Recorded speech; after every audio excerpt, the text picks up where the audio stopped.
pleno fim de semana a coisa tá muito ruim para o senhor Nicolas Ferreira. Por quê? Olha só, foi revelado pelo jornalista Diego Feijó de Abreu que o Nicolas Ferreira, na campanha dele, ele destinou recursos para uma empresa, só que a empresa era do próprio Nicolas Ferreira. Isso é ilegal. Eu vou te explicar esse caso aqui, você vai ver que a situação do Nicolas está muito ruim. O caso já está na Procuradoria-Geral da República e a Lindora Araújo, que é a subprocuradora, é engraçado, o Augusto Aras é o procurador, mas ele não assina nada. Quem faz todo o trabalho é a Lindora, viu? O Aras não sei nem o que ele faz. Pois bem, a Lindora Araújo começou a ir para cima do Nicolas Ferreira. Pelo visto, a PGR agora tá aí no final aí do mandato do Augusto Aras, também vai ser o final do mandato aí da Lindora, que também não deve ser reconduzida aí a subprocuradora, e eles estão tentando de tudo para ver se conseguem agradar um pouco o governo Lula, para ver se alguns imbecis que tem no governo, que devem ser gente infiltrada, que estão aí querendo que o Augusto Aras e a Lindora continuem na Procuradoria-Geral da República, para ver se esse pessoal aí consegue ganhar força para convencer o Lula a dar esse tiro de canhão no pé, coisa que o Lula jamais vai fazer. Pois bem, parte disso aí envolve ir para cima dos bolsonaristas e investigar seus crimes. A Procuradoria-Geral da República foi acionada pelo jornalista e já começou a ir para cima do Nicolas Ferreira. Eu vou te falar, viu? São muitos processos contra o Nicolas, esse é mais um. Esse processo pode dar até cadeia, além de inelegibilidade, cassação, tudo mais. E outros processos do Nicolas são ainda mais adiantados. O Nicolas não dura o mandato dele nem até o final do ano. E olha, eu digo nem até o final do ano, pela via Procuradoria-Geral da República, Tribunal Superior Eleitoral, Supremo Tribunal Federal, STF, TSE, PGR, tudo mais. Se falar sobre a via Arthur Lira, que já falou que vai caçar 3 bolsonaristas, a primeira da fila é a Carla, ela já foi avisada que ela é a primeira da fila que já foi descartada. O segundo da fila hoje é o Nicolas. Então, pela via Arthur Lira, talvez o mandato do Nicolas não dure nem alguns meses aí. Nem no fim do ano é demais para ele já.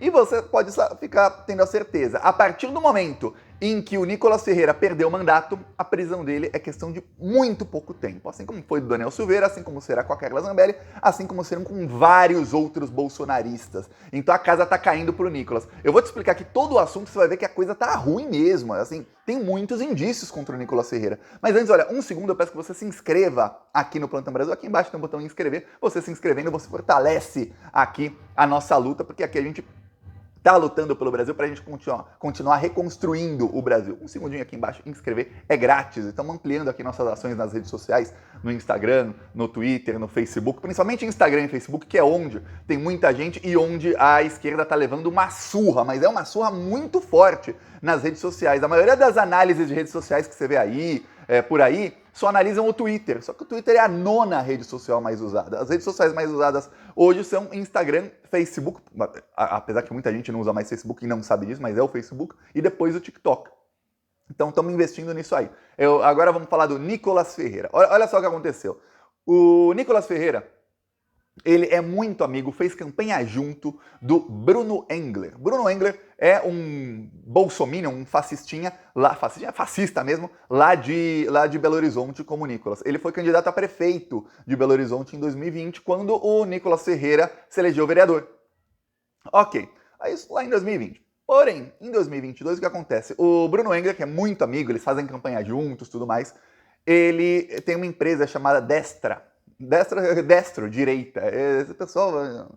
Pois é, a empresa dele chamada Destra é uma empresa de cursos. Os bolsonaristas agora, o Gustavo Geyer faz isso, Nicolas Ferreira faz isso, Eduardo Bolsonaro está dizendo que está fazendo isso também. Eu não vi, mas diz que faz isso, que ela está lucrando um dinheirão. Pois bem, eles começam a vender cursos. E alguns cursos ilegais, inclusive o Gustavo Geyer está vendendo curso de mercado financeiro, coisa que é ilegal para quem não tem certificação. É ilegal.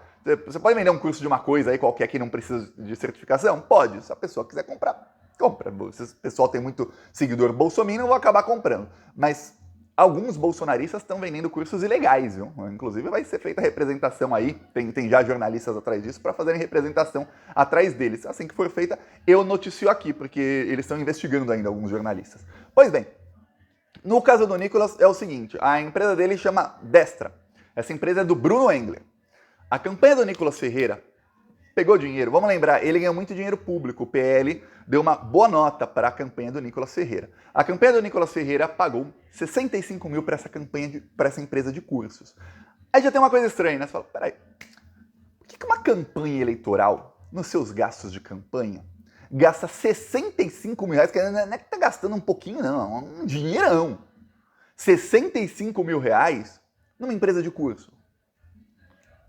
O que tem a ver curso com campanha eleitoral? Vai dar 65 mil reais, vai curso para quê? Para o eleitor aprender a votar o número dele? O que é isso? Pois bem, já não fazia muito sentido. A coisa começou a piorar. Ele pegou dinheiro, lembre-se, parte do dinheiro é dinheiro público, é por isso que tem um problema ainda maior, por isso que pode dar cadeia. Se fosse dinheiro só dele, do bolso dele, aí é só fraude eleitoral. Mas como é dinheiro público, que é do fundo eleitoral, aí é um problemão. Aí, ele paga aí para essa empresa de cursos, tá estranho. Alguns meses depois, o Nicolas Ferreira se torna sócio da empresa de cursos. Só que tem uma coisa, ele se tornou sócio agora em 2023, depois que ele já tinha assumido como deputado federal.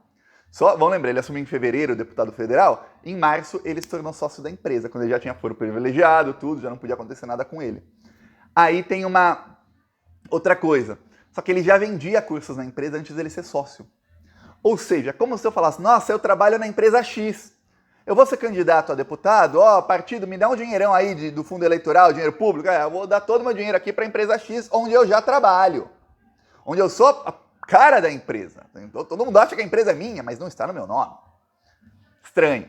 Aí depois, torna sócio da empresa. Quer dizer, a coisa tá bem estranha. O Nicolas Ferreira, segundo ali documentos, ele ganhou uma participação no quadro societário da empresa. E olha, isso tem toda a cara, todos os indícios de pegar dinheiro público. Todos os indícios. Aí, a representação foi feita para a Procuradoria-Geral da República. A Lindor Araújo recebeu a notificação. Eu vou te falar, durante o governo Bolsonaro, quando vinha algum tipo de representação assim, eu lembro que o Augusto Aras e a Lindor Araújo, eles tinham uma tática. A tática era o seguinte, eles faziam a abertura de um procedimento preliminar. Ou seja, abrimos um procedimento preliminar.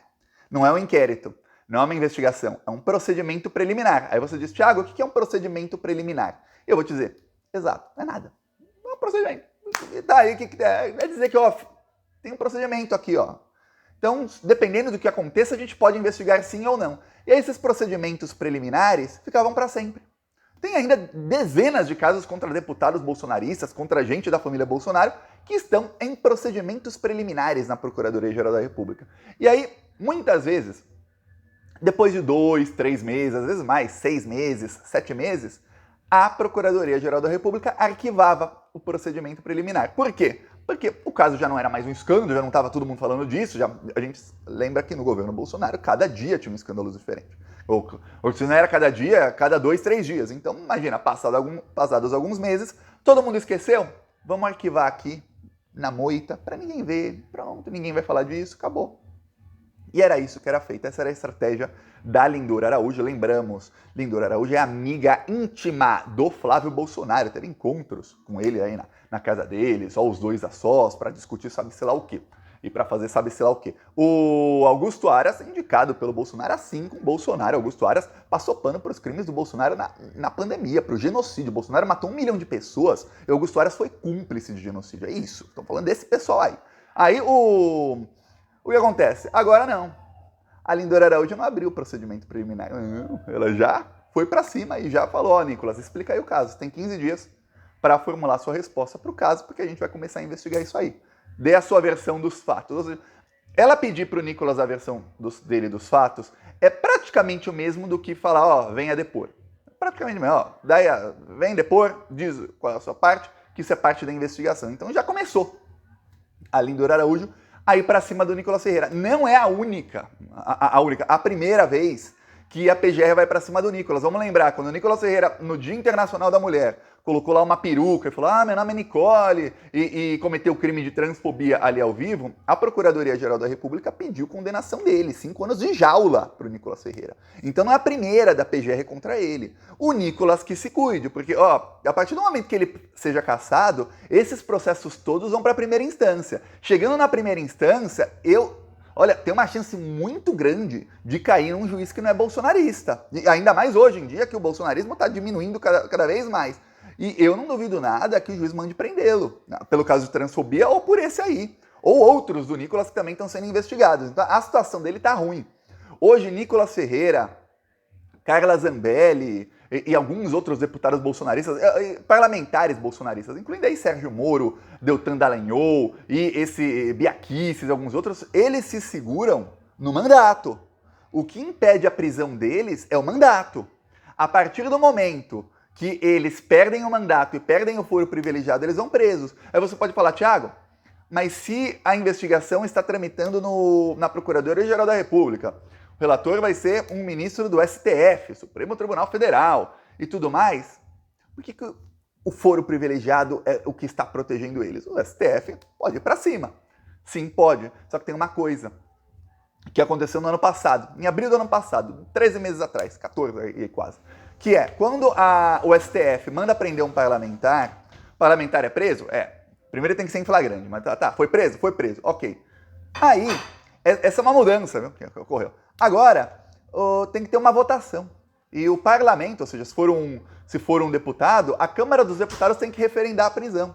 E aí uma coisa que é jurídica, ou seja, o parlamentar cometeu um crime, se torna uma decisão política.